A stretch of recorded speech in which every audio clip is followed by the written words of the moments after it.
Hello, my name is Robbie. Can you tell me your full name, please? My name is Pedro Sandoval. Okay, and can you tell me where you're from? I am from Santiago, in Chile. In Chile, okay. And can I see your identification, please? Here you are. Okay, thank you very much.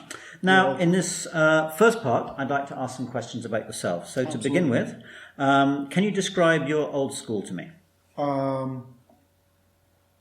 I was raised in Chile, so I went to a public school in Chile.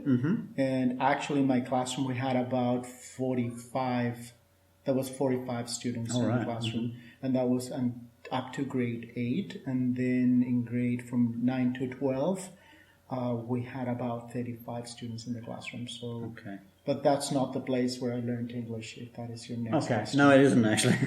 How did you get to school every day? First, my mom drove me there, and then by myself, I took a bus. Okay. And did you enjoy your experience at school? I think I enjoyed it in high school rather than in primary school, because in primary school you have a lot of rules and regulations, so I was a little bit against that myself, but I had a good time in general, I could say that. Okay. Right, I'd like to ask some questions about the seasons. Which is your favourite season? My favorite season is spring, which is funny and contradictory because in Europe, where we are now, spring is autumn.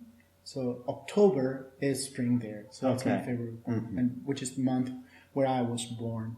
Okay. What sports are popular in different seasons in your country, in Chile? Soccer, definitely everywhere in South America, and it's played along the year, but mainly during spring and summer. A little bit less in winter, probably. Okay. In which season do you think it's best to get married? Best to get married? Never. I think the best one is spring. I'm thinking about maybe November in Chile, and definitely in January, which is summer. Okay. Yeah, those are I know a lot of people get married in January. Okay. What problems are caused by extreme seasonal weather? Lots of them. We have floods, hurricanes, droughts. That's it, basically. Yeah. Of course, in the north you have the Atacama, which is very... Yeah, the Atacama Desert. It's very dry. But it's very dry, but people are used to the weather, so it's not a big deal. Okay. It's not a big problem. Right then, I'd like to ask some questions about languages. Is the language in your country, which is Spanish, of course, is that difficult to learn? Spanish? Is English difficult to learn? English? If you're born in an English-speaking country? No, not if you're born. I was thinking more as a second language speaker. You know, they say that language actually is one of the easiest languages to learn because the vocabulary is very similar actually to German, Italian, French, Portuguese, and we have a lot of words in common with English. Okay. And what languages are learned at schools in your country? English and French. And French? Yeah. Oh, okay. What are the advantages of speaking more than one language? There are lots of advantages, actually, especially when you travel, and in my situation that I can get another job, another position, and that's the big advantage. Okay. And when you visit a foreign country, do you try and learn some of the language? Yeah, I do. Not a lot, but yeah, I try to pick up some words from the other language. Okay. Right then. Now, I'd like to give you a topic, and I want you to talk about it for 1 to 2 minutes. And before you talk, you'll have 1 minute to think about what you're going to say, and you can make some notes if you wish. Do you understand? Yeah, I do. Okay, so here's your topic. Please take a minute to think.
Okay. Okay, you ready? Yeah, I'm ready. Now, you've only got 1 to 2 minutes, so don't worry if I stop you in the middle. So, please start talking.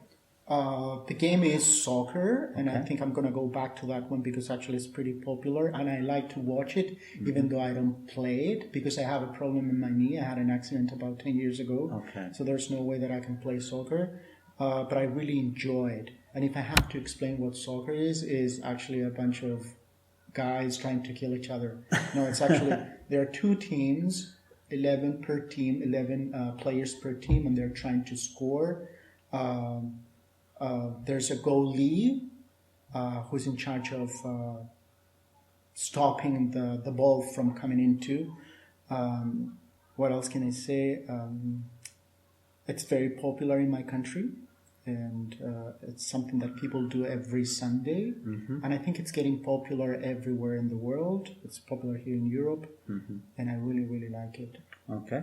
So, you said you hurt your knee 10 years ago. Did you play a lot when you were a child? Yeah, when I was a kid. Yeah, actually, yeah, I did that a lot. And then I think I stopped when I was 25, 26 years old. And then I had the accident and I was in a wheelchair, which is another story, for a year on crutches.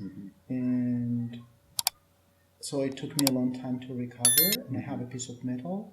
And, my kneecap was replaced actually because it was really badly broken into like 3 different pieces. Wow. And then I had the operation for the ligament. So yeah. So you still have metal there? Yeah, and it's very Might be popular in the airport. Yeah, I know. And so my right leg is pretty weak actually compared to the other one. When I'm hiking, I feel that it always hurts. Okay. And when it's cold, I can feel it. Yeah, for everybody else. Yeah. Okay, now I'd like to ask some questions related to this topic. So to begin with, I'd like to talk about exercise and health. Why is doing exercise good for you? I think it's not only good for me, I think it's good for everybody. And it's something that I encourage. And I think it really, really helps you now with 2 things. Stress, that's the number 1 thing. That's why everybody should do it. And also to keep your weight and balanced, your whole body balanced.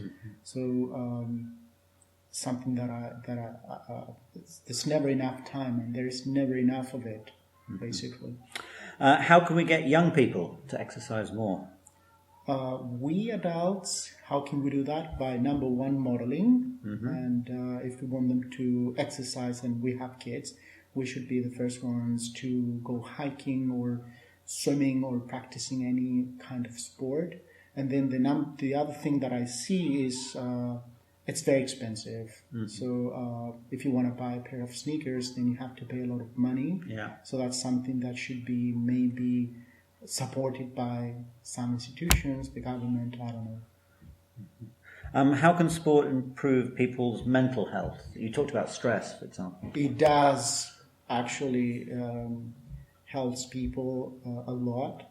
And for example, every time I exercise, I feel relieved. I feel calmer. I feel that all the tension is gone, and I feel that I can start again. And so endorphins basically. Yeah, I'm the same. Yeah. How can sport be bad for your health?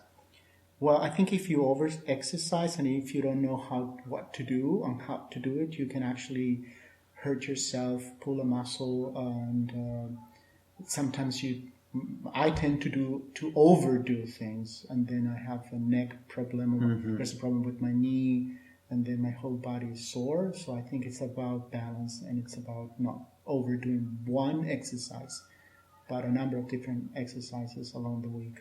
Okay. Right, I'd like to move on to talk about sport and money. How have trends in sport changed over the last 50 years? I think regarding sports, I see 2 trends. One is it's getting more peaceful and it's getting more violent at the same time. So I think some sports, like soccer, for example, are out of control in some cases. Like here in Dresden, I don't see a lot of control in terms of the police, and they vandalize basically stadiums. So there's a lot of violence there. And the other trend is there is this whole world tendency about finding inner peace within anything that you do, and that is also embedded in sports now. So people can actually do meditation, integrate meditation or yoga after they have practiced a little bit of any discipline. And do you think that top sportsmen and women are sometimes overpaid? Yeah, definitely. Some of them, it's not fair. I don't want to use the word fair, but I think it's strange, to say the least, that some of them make millions of euros or dollars, whatever, and just because they practice their passion, and some other people, like teachers, don't make enough money. Yeah, I agree. How do you feel about betting and sport? I don't like it.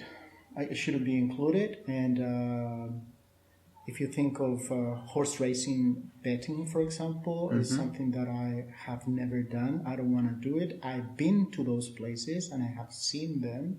I mean, I know, and I know it's pretty exciting, but money should not be part of any sport. Okay.